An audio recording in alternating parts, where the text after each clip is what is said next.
Hey folks, Max92 and welcome back to another tryout. Today's tryout is on Marvel's Guardians of the Galaxy, the Telltale series. This is not to be confused with Marvel's Guardians of the Galaxy, published by like Square Enix or whatever, that came out a little while ago. I did a video on it not that long back. There'll be a link in the card. I should have done like a double feature on that with this game and that game. That would have been an interesting episode, I imagine, but this game I don't think is like available on digital storefronts. You have to pick up this like physical copy, which is still floating around new. I think I only spent like $20 on it. So like, they're still floating around. And so I needed to get that, and I didn't have it when I did the video on the other game. And I just wanted to play that game, so I just sort of rushed through it and did that. But as you can see here, I wouldn't say I'm like a big fan of the Guardians of the Galaxy, but I do like Marvel's space stuff. This book here is, in fact, the like prequel comic to the Telltale series game. But I've vibed with the couple movies. I've not seen the third one, but I appreciated the first two. I vibe with Marvel's like space setting, characters, and stuff like that a lot. So I keep an ear out for things Guardians of the Galaxy, just like if there's something that particularly interesting comes by me. I remember seeing this game when it came out back in, I think it was like 2017 or something. It's been a hot minute. When it came out originally, and I think I saw like some YouTube Let's Player, I don't remember who, do like an episode on it, and I didn't really look any further at it besides that.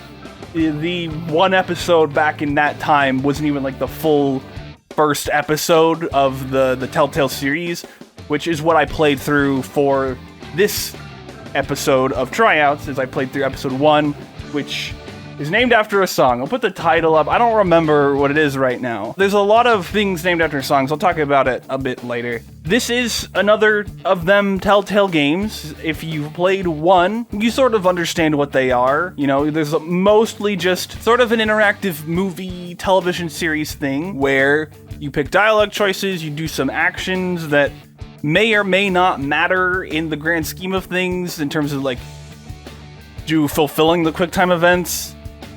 Sometimes it seems like they would make sense to miss. But I think each Telltale series tends to bring a little something from the original like IP and adds a little bit of that to whatever the game is. In this case, the like unique element that I saw here was there's a section earlier on the episode where you used Star-Lord's jet boots to go up and down levels through an area, and I don't think I'd seen that particular mechanic in another of the Telltale games I've played. I've not played all of them, but I've played Walking Dead Season 1, The Wolf Among Us, I think maybe just the first episode, Batman 1, which I'll talk a little bit about here, the first season of the Batman 1, a little bit of Tales from the Borderlands. I played a sprinkling of them here and there, and they each seem to have like a unique idea or some unique things. I think they tend to do a relatively good job of sort of adapting their source material into the game, usually. So far from what I've played just of the first episode, I'm interested in the story. It's interesting playing this, having played the newer Guardians of the Galaxy game and seeing how it has some similar overarching themes, and like with Star-Lord being the one that sort of is in charge of sort of holding the family of the Guardians of the Galaxy together. He's sort of like the center piece of that group. Like the other characters kind of change, but he's always there. And so it's interesting to see them play with this idea both in this game and in the other game, and it'll be interesting to see how that all expands as the Telltale series goes on and whatnot, and see what it actually does with its things. What also is interesting to me about the similarities between these two is just how the newer Guardians of the Galaxy game has some of that like Telltale DNA in it to an extent, despite not being developed by Telltale. It's got those same like narrative feeling stuff with like its choices and how you interact with them, but it's got a lot more focus on like having gameplay rather than sort of the point and click descended QTE stuff that you get in Telltale games. Continuing with comparing it to things, I do think that the Telltale series is a bit dated in its visual style and like really just like how the lighting hits on the environments and the models and everything. I feel like even maybe just like new lighting, updated textures would probably make this look a lot better. But I didn't have a lot of like issues like in the way that I had with the Telltale Batman game where like models would be missing and like the depth of field wouldn't load in correctly and stuff like that I saw in that game. I didn't see any of those issues in this one. I don't know why, since they both were Xbox One games, so it shouldn't be that different, but for some reason, I didn't, like, see the same issues. I did have some little performance issues. There was a couple spots where I saw some, like, stuttering and some hiccups like that, but nothing, like, extreme, and nothing as, like, immersion-breaking as I had in the Batman one. The only real, like, negative that I have written down here for my notes is that, and this isn't any sort of slight on the voice actor whatsoever, I'm not even sure who it is, but the voice acting for Star-Lord, it just doesn't always feel particularly cohesive. I feel like some lines here and there, some, like, sections, he doesn't quite even sound like the same person is talking. There's just something, like, it's not quite always lining up with that performance. The other performances are fine. The Rocket Raccoon performance sounds it sounds very close to Bradley Cooper in the movie that I remember. So I haven't checked who the voice actors are. I don't think it was him. It's just, yeah, just Star-Lord was the only one that really stood out to me as having like any issues. And it's not like a big thing. It's just here and there. It doesn't quite line up with like the way that he sounding like one cohesive person, but that's a bit nitpicky even. I mentioned earlier that I would come back to the music stuff, and I do like the needle drops that it's picked. You can see I have CDs for the Guardians of the Galaxy soundtracks. I do like how that's just sort of become a thing that the movies have made to have to be a thing for adaptations of Guardians of the Galaxy, is that like anyone who wants to make a Guardians of the Galaxy visual media project now is going to have to shell out money for licensing fees for music, because that's part of the identity of that team now. You know, even the like animated shows on like Disney Channel, Disney XD or whatever, from when I was looking at stuff, have these licensed songs, these needle drops in them. And I think that is great, because it's older music. So first of all, it's like getting people to hear music that they might not normally hear, or, you know, for like younger folks. And it's also just, I like this kind of music, and I like to see people like that music. I like to see what people choose when they're doing stuff like that. It's also fun with the Telltale series because, from what I can tell, all of the chapters, all of the episodes, and all of the achievements are named after songs. And like I said, I'm into this like era of music quite a bit, so it's like, hey, I know that a lot of the time.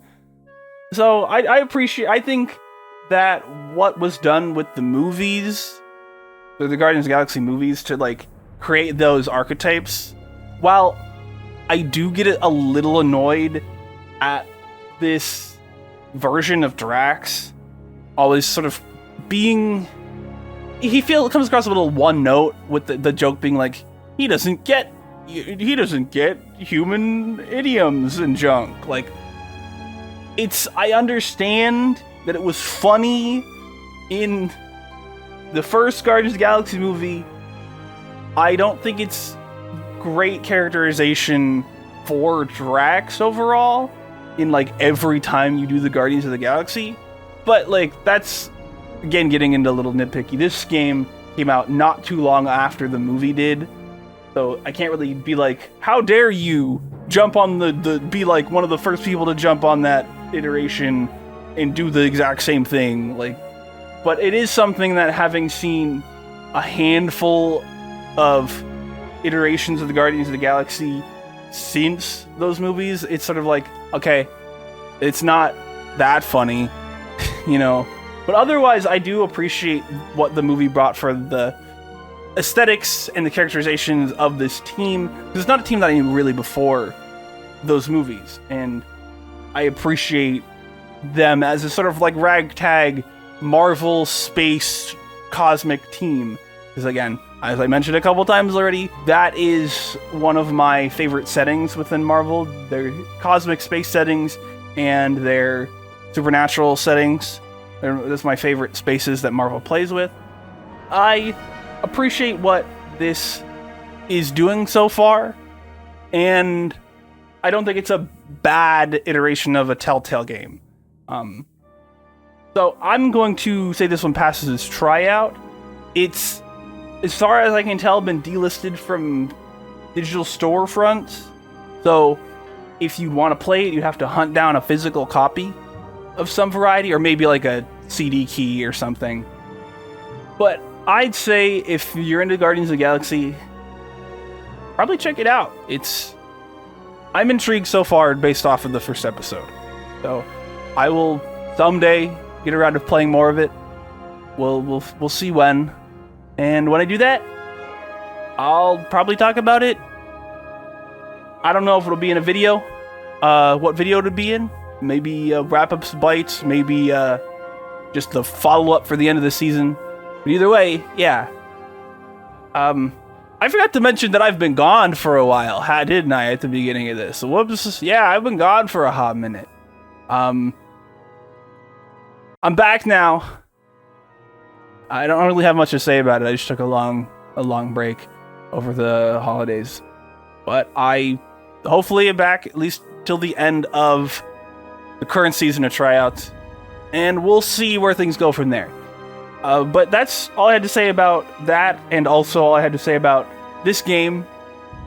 So I should end the video because I rambled quite a bit here about the Guardians of the Galaxy. So if you go in the description, find a beacons.ia link that'll take you to all sorts of places like my Patreon, Bandcamp, Redbubble, etc. Click that link, go to those places, do what you do there. Like the video if you liked it, dislike if you did, subscribe if you want to keep with this and other shows.